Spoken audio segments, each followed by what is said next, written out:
Hi, Namaskar and Namaste to all my dear students and to all dear parents. Welcome back to my YouTube channel, Fun Mathology, where math is really fun. Now, welcome to another session of Basic Mathematics. You have already seen that we have started the second chapter, that is whole numbers, and we have gone through certain aspects of whole numbers, like the basic, what is whole numbers, what is the basic difference between the whole numbers and natural numbers, and obviously we are going through properties of four basic operations. So we have gone through properties of addition, properties of subtraction, and today we'll be going through properties of multiplication. So out of four basic operations, we have already gone through two of them. This is the third one. So properties of multiplication. Now to start with, again let's come to closure property. So by now you must have seen that we start with the closure property. So I'll just go back to properties of addition. See, closure property, commutative property, associative property of addition, additive identity.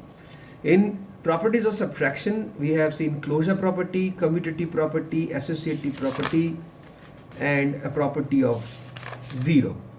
So today we'll start with closure property, and that is of multiplication. So closure property. So as we have seen, in addition, the closure property holds true in addition, and it does holds true in multiplication as well. Now, the product of two numbers, let's say a and b are two whole numbers, the product of two numbers, two whole number, is a whole number. So product of two whole numbers is a whole number. Example, like 3 into 5 is 15. Got it? So product of two whole numbers is always a whole number. So this is the closure property of multiplication, as you can see. The second property is commutative property. Commutative property. So you know, in the earlier classes I have told you that the meaning of commutative comes from the word commute. Commute means just move around. Now, if I take this as an example, a into b is equal to b into a, means if you move around the numbers, the result is same, right? In a product or in a multiplication. So let's take two numbers, a is 4 and b is 6. So let's multiply them. 4 into 6 is 24, right? So let's change the numbers in the order, right? So 6 will come first and 4 next. So we just move around the digits and numbers, sorry, and let's see what happens to the result. The result is same. So that is why we can multiply the numbers in any order. The result will be same. So the order is changed, but the result is same. Got it? Now, basically commutative property of multiplication states that change in the order of the number in the multiplication will not affect the result. As you can see, a into b is equal to b into a. Let's move to the third one, associative property.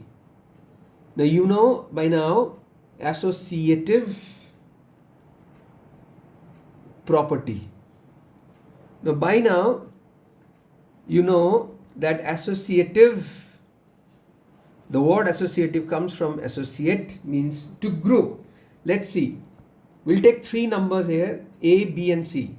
Now we'll try to group them and multiply accordingly. So we'll group b and c in multiplication. Then we'll see that if I group a and b, then multiply with c, the result will be same. Similarly, in this case, the result will be same. So different groupings of the whole numbers do not affect the result. So result is same. So let us take an example. So A will be taking 3, A is equal to 3, B is equal to 6 and C is equal to 2. So and we'll try to arrange these numbers in the operation of multiplication accordingly this equation. So we'll arrange according to this one. So 3 multiplied by, in the first bracket, 6 into 2. So this will result into 3. Obviously we have to do the operation of the bracket first. So it's 12, that is 36. So let's group in a different way as seen here. So we'll group the first two numbers together in the multiplication, then we'll multiply with the third one, this 2. So 3 into 6 is 18, 18 into 2 is 36. See, the result is unaffected. Let's do A into C. So that is 3 into 2 multiplied by B, that is 6. So 3 into 2 is 6, into 6 is 36. So whatever may be the grouping or change in the groups in the order of multiplication, the result is unaffected. So that is in the associative property of multiplication. Let's come to the fourth property known as multiplicative identity. Multiplicative identity. Now we have seen in addition additive identity, right? Where we have seen 0 to be the additive identity. If you add 0 to a whole number, then the identity of the number do not change, it remains itself. But what happens in a multiplicative identity? So what helps a whole number to keep its identity in the process of multiplication? So that is 1, right? So A, let's say A is a whole number. If I multiplied it by 1, it remains as A. So 1 into A is also A. So 1 is called the multiplicative identity. Got it? So for example, 9 into 1, so 9 remains 9. So 1 helps to keep the identity of a whole number intact. So 1 is the multiplicative identity. So let's come to the fifth, that is property of 0. Property of 0. So this is interesting. If you multiply 0 with any number, it gives you 0. So what is the property of 0? If you multiply 0 with any whole numbers, the result is 0. Got it? Let's move to the sixth property. Now, this is very, very interesting and very important too. So sixth property. Let's see the sixth property. We'll call this to be distributive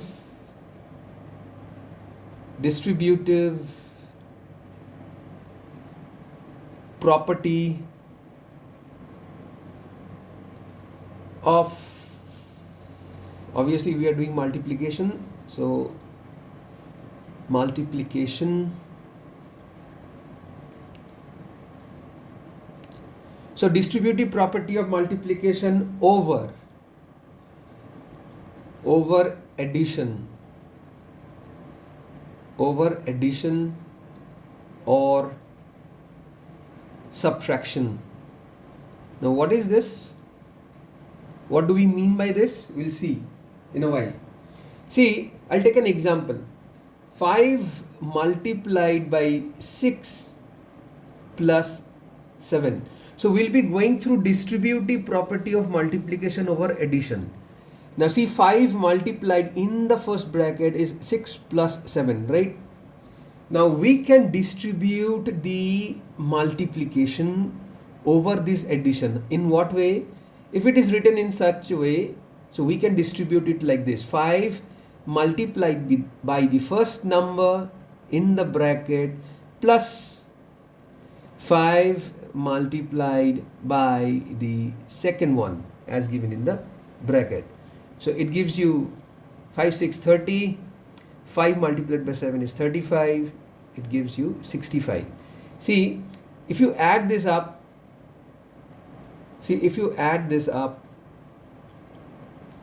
is 13. 5 multiplied by 13 is 65. So in order to make your multiplication much faster, easier computation, you can use this property, distributive property of multiplication over addition. So you can distribute the multiplication over addition in such a way. Okay, so let's see what happens when distributive property of multiplication over subtraction is used.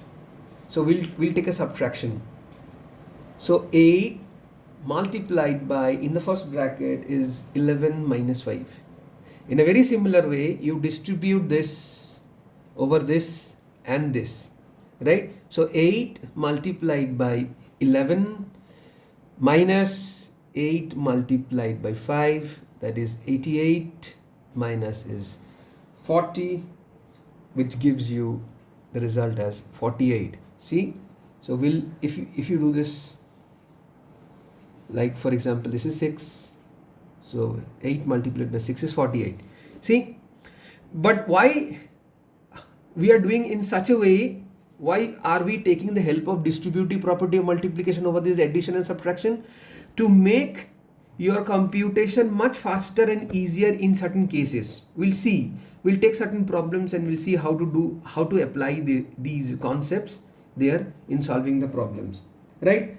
So distributive property of multiplication over subtraction and addition is necessary in solving certain problems. Why you have to learn this? You have to learn these properties. Why? It makes your work much more easier and faster. Got it? So we have gone through 6 properties. Let's take this property and use it into some examples. So what kind of questions you might face? Let's see. So we'll take first question. So you might be asked to solve 8 multiplied by 6472 multiplied by 125. Before just jumping into straight away multiplying these numbers without looking into it, you first examine the ones position of each and every number, like this, this, and this. Try to find out, the 2 digits which when multiplied give you 0 at the end, right? So 8 into 2 is 16, do not give a 0 at the end. 8 into 5 is 40, which gives you a 0 at the end. Try to solve this one multiplied by this one first. Then the result will be multiplied by this. Why? Because it makes your work easier. How? Let's see. So multiply 8 into 125, bracketed, because you are going to do this operation first. Then multiply the result with 6472, the remaining number. So let's see. 8 into 125 is 1000. See, it becomes, multiplication becomes much faster and fun in this way. Got it? So let's see. Let's take up another problem. Solve 4 multiplied by 3917 multiplied by 10 multiplied by 25. So we had 3 numbers before, now we have 4 numbers. So what to do? So here is 10. It's easy. So let's do this one first. It will give you 10.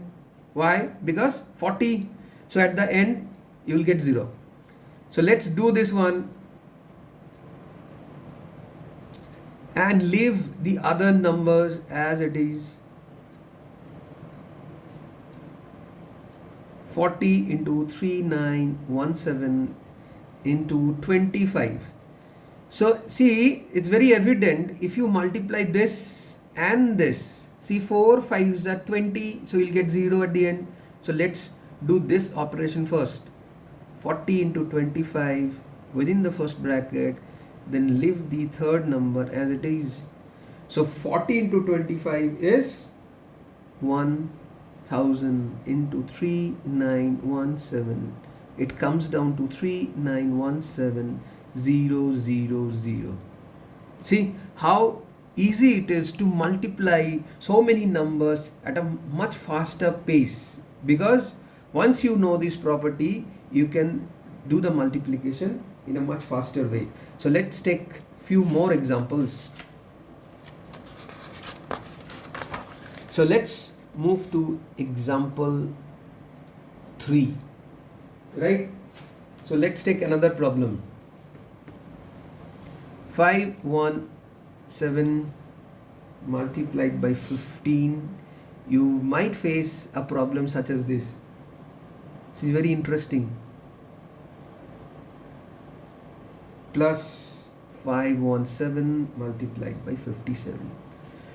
So there are, see, the operation is addition and multiplication together. So according to Bodmas,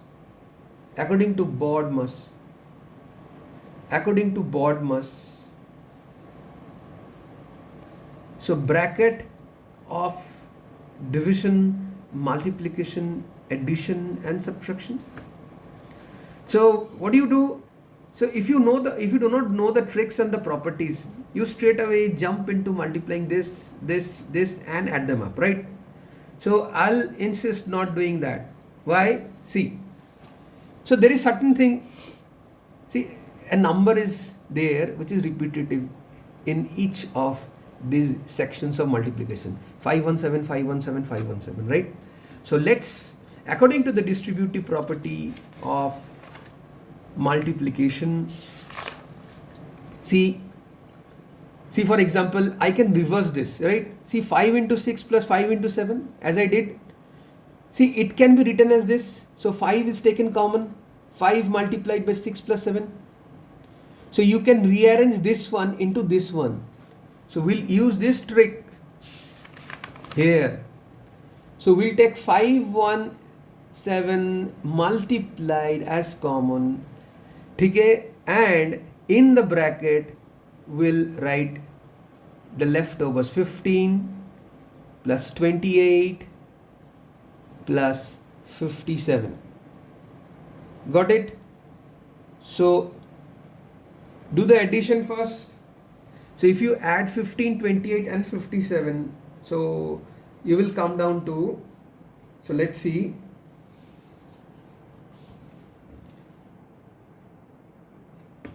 zero, see 100.